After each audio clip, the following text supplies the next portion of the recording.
Alrighty guys, today we're out here training for the Grinding Stone Extreme Enduro as part of the AMA West Extreme Championship.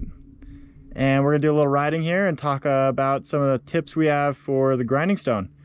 It's a really new race, one that nobody's been to before. It's got a lot of unique terrain, so we're gonna give you our best guess for tire selection, moose setup. You know, it's gonna be kind of hot out there compared to what we've been used to in Colorado. So we're gonna give you all the details, but first Bryce is gonna absolutely launch his bike off this ramp.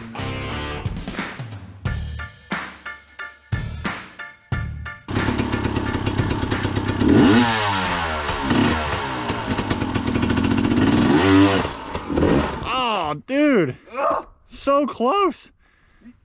I could tell that you got scared of falling over up there. I got scared, man.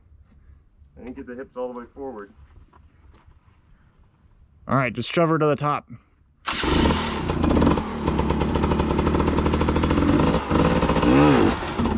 Oh, the rock! You fucked the rock out of the way. I had to make it a little bit harder for you. I knew that's why. Is that why you wanted to go first? Yeah. You bastard.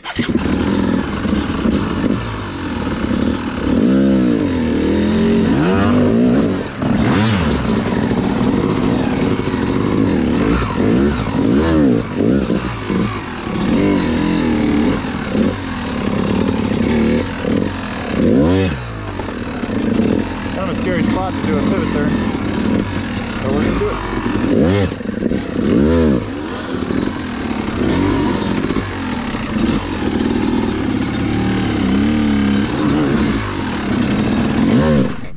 Just jump down and push me over. So we're doing a little bit of training riding here, and then at the You really made this 3 minute significantly harder and 50-second mark, we're by going to moving. transition into talking about the race while we're riding. There'll be a little bit of commentary live while riding. So these thoughts are truly right off the cuff, and I hope you enjoy and learn a few things for the upcoming race. See you guys at the Grinding Stone.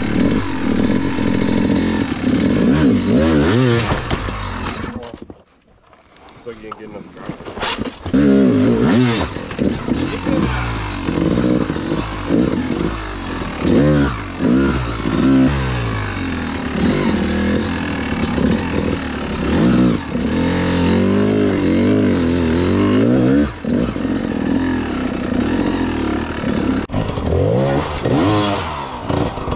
First try. I was hitting hard. I felt. Sprint to the big rock. Yeah. See you there. All right.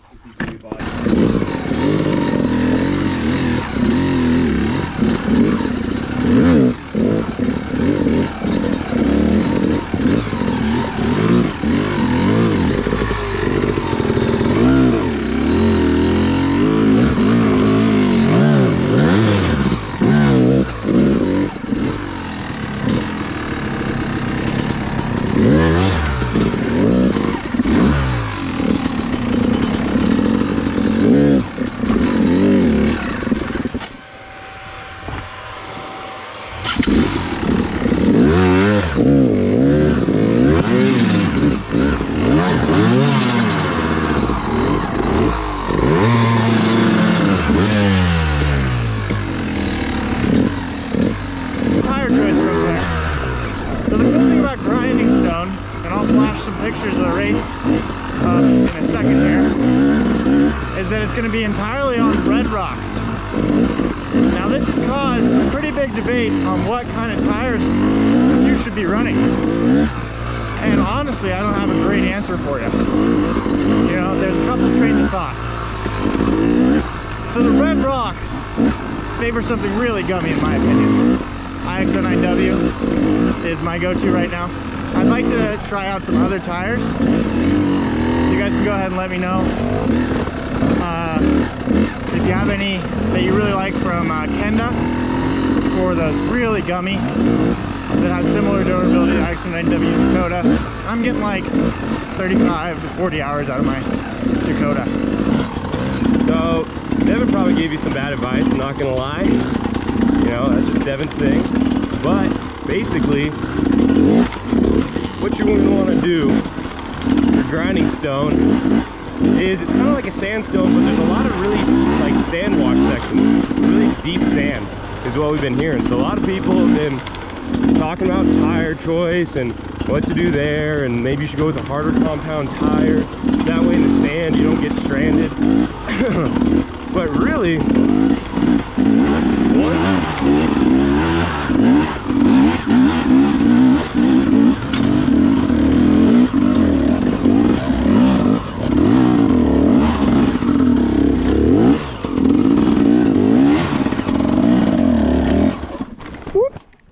ooh, that was close. I don't think so. Oh, I hear about that way. Yeah. Yeah, this is it though. Yeah, this is the cool one. Yeah, this is sick. It's kind of fun talking to it. Yeah. I feel like it gets my mind off of overthinking things. Yeah. So far. All right, let's go back. Yeah, let's go. What I was saying earlier, we've ridden in Moab before and done all the sandstone type stuff and the big features, you know, and the rocks are pretty grippy, but there's those sand washes, and we've been up on those before too. But Devin, when we were there, he had a completely bald IX09W. I mean, like 90% of the lugs were gone on this thing. And so basically, even when we were going through the sand washes, I mean, Devin, all he had to do was just pin it a little bit harder, you know, and get some momentum, and he cruised through the sand washes. And that tire was bald. I mean, I don't know if you can see my tire right now, but it was balder than mine. And he was still cruising through. So I think the sand washes, if you know how to ride sand and get through with some momentum and, you know, a little bit more throttle, then really all you're going to be worried about is the rocks. And so you want to optimize for the rocks and the hard sections. So I think you should still run a really gummy tire, you know, not a hybrid or anything.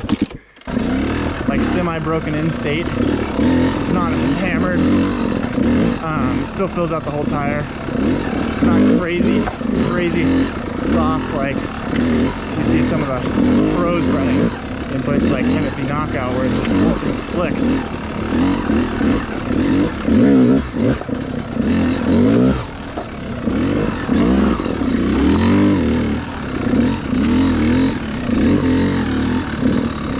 About the race format, and it's going to be a 4-hour air scramble. The hard enduro is switching up all the time, which is kind of fun. But a air scramble format is just as many laps as possible. As many laps as possible in 4 hours. So it should be pretty fun. And in that amount of time, you're really going to be looking at serious hydration, as well as caloric and electrolyte needs. What your body needs for a 4-hour race. And I'd say 3 liters of water, especially because it's going to be warm, maybe more. And you really need to replenish electrolytes and calories. Anything over 1 hour, you need to replace calories during the race. My go-to is honey stingers. Honey stingers are really solid, and I'll have both the caffeinated, I'll have some caffeinated like Goose, as well as some shot blocks and a few waffles. Probably eat 2 waffles, a pack of shot blocks.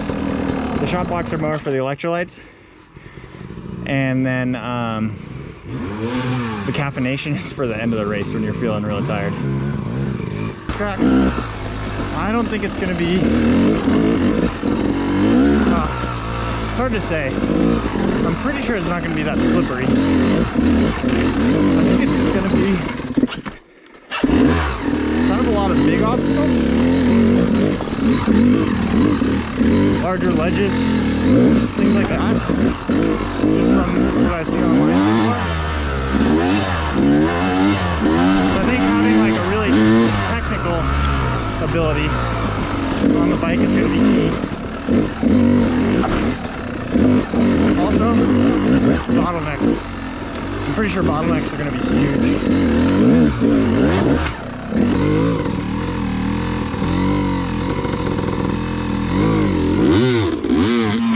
There he is. Woo. All right, our turn. Hopefully I don't put you down in the dirt. That's a ledge. That's pretty big.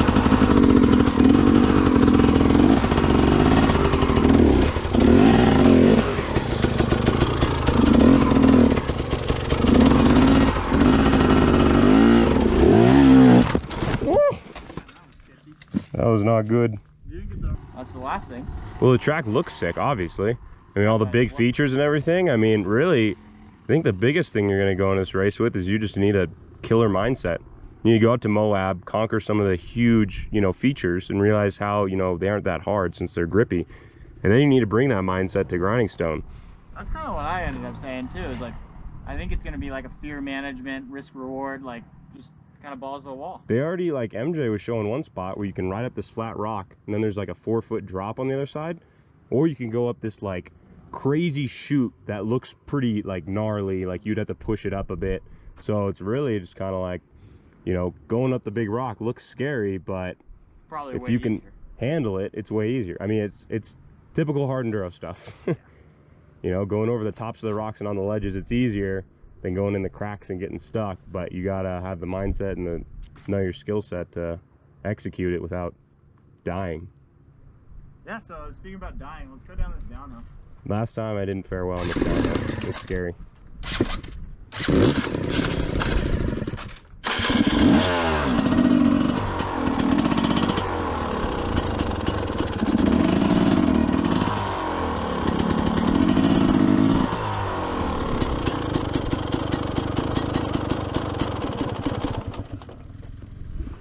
Wow.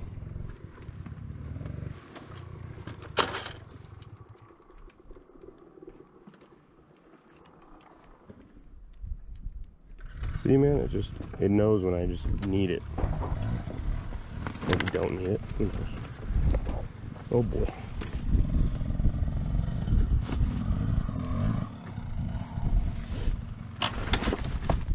Nice.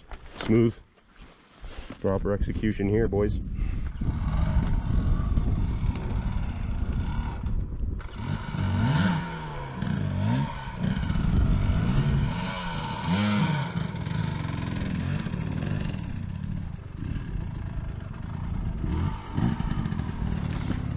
Oh, butter. I corrected my mistake from last time, so I wasn't having to do some yoga out here. You guys just go back down, guys? Yeah, it's a little steep here.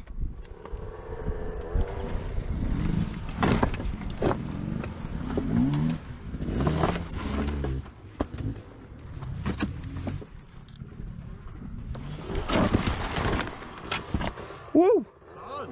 Way better than last time. Way better. Yeah. See Eric's over here. Yeah, they should be down here.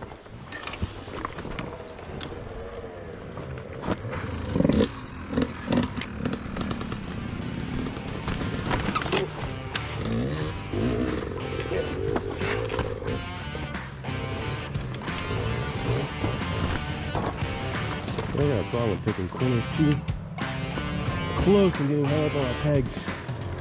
Ooh, not the ideal situation.